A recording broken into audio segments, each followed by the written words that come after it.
कृतांता में आपका एक बार फिर से स्वागत है। सोचिए, लंका की धरती पर 14 साल का वनवास, एक भयानक युद्ध, और अब उसके बाद की शांति।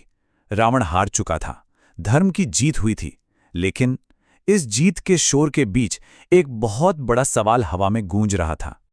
क्या ये जश्न मनाने का समय है, या सत्ता पर अपना हक जताने का, या फिर कुछ और?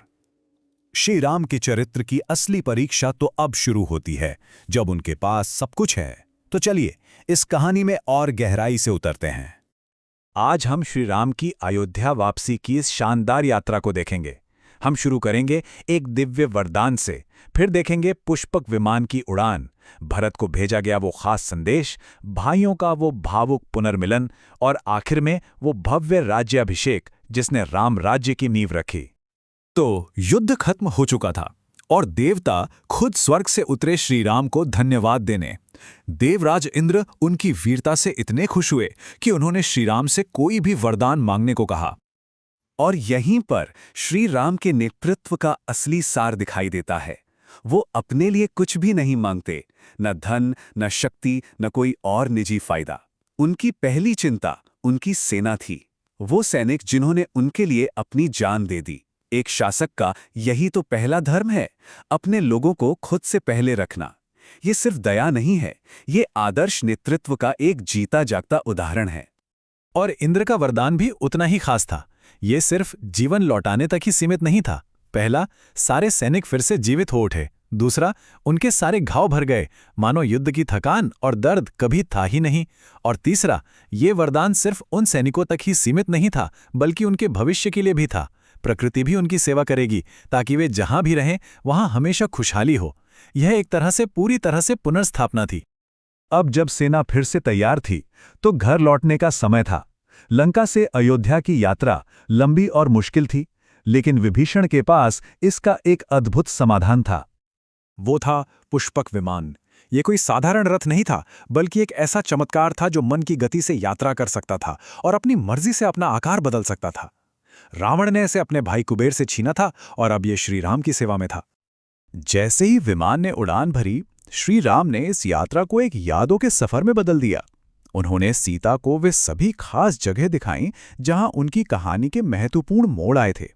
लंका का युद्ध क्षेत्र, वानर सेना का बनाया वो अद्भुत पुल, किष्किंधा का राज्य और वो जंगल जहां उन्होंने वनवास के साल बिताए थे। ये सिर्फ घर वापसी नहीं थी, ये उनकी साझा यात्रा पर एक गहरा चिंतन था।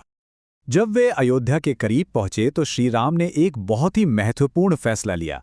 सीधे उतरने के बजाय उन्होंने अपने सबसे भरोसेमंद दूत हनुमान को आगे भेजा। पर क्यों? क्योंकि 14 साल एक बहुत लंबा समय होता है।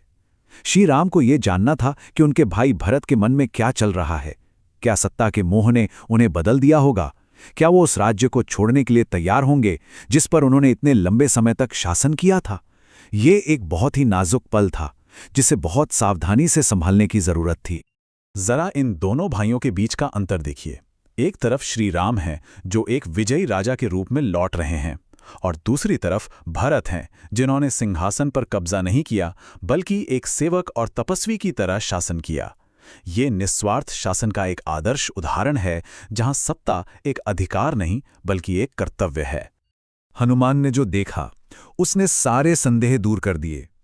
भरत सिंहासन पर नहीं बैठे थे, बल्कि उन्होंने श्री राम की लकड़ी की पादुकाओं को सिंहासन पर रखा था और एक सेवक के रूप में शासन कर रहे थे। असली राजा के लौटने का इंतजार कर रहे थे। उनकी भक्ति अटूट थी। श्रीराम के आने की खबर जंगल की आग की तरह फैल गई। पूरी अयोध्या खुशी से झूम उठी, और वो पल आ ही गया जिसका सभी को इंतजार था। 14 साल। जरा उस भावना की कल्पना कीजिए, जब इतने लंबे समय के बाद कोई अपनों से मिलता है। ये सिर्फ एक राजा की वापसी नहीं थी, ये एक भाई, एक बेटे और एक पति की घर वापसी थी, जिसने धर्म के लिए सब कुछ दांव पर लगा दिया था। जैसे ही पुष्पक विमान उतरा, भरत की अगुवाई में पूरा शहर उनके स्वागत के लिए उमड़ पड़ा। और जो पुनर्मिलन हुआ, उसे शब्दों में बयां करना मुश्किल है। आंसू, गले मिलना और 14 साल के दर्द और इंतजार का अंत। और उसी पल भरत ने वो किया जिसका प्रतीक बहुत गहरा था। उन्होंने उन पादुकाओं को उठाया जिनकी उन्होंने इतने सालों तक पूजा की थी, और उन्हें श्रीराम के चरणों में वापस रख दिया। ये सिर्फ पादुकाएं लौटाना नहीं था, ये एक राज्य, एक कर्तव्य और एक पवित्र भरोसे को उसके असली हकदार को लौटाना था। अब जब असली राजा वापस आ गया था, तो उस युग की शुरुआत करने का समय था जिसे इतिहास में राम राज्य के नाम से जाना जाएगा। राज्याभिषेक एक बहुत ही भव्य समारोह था। 4 महासागरों और दुनिया भर की पवित्र नदियों से जल लाया गया।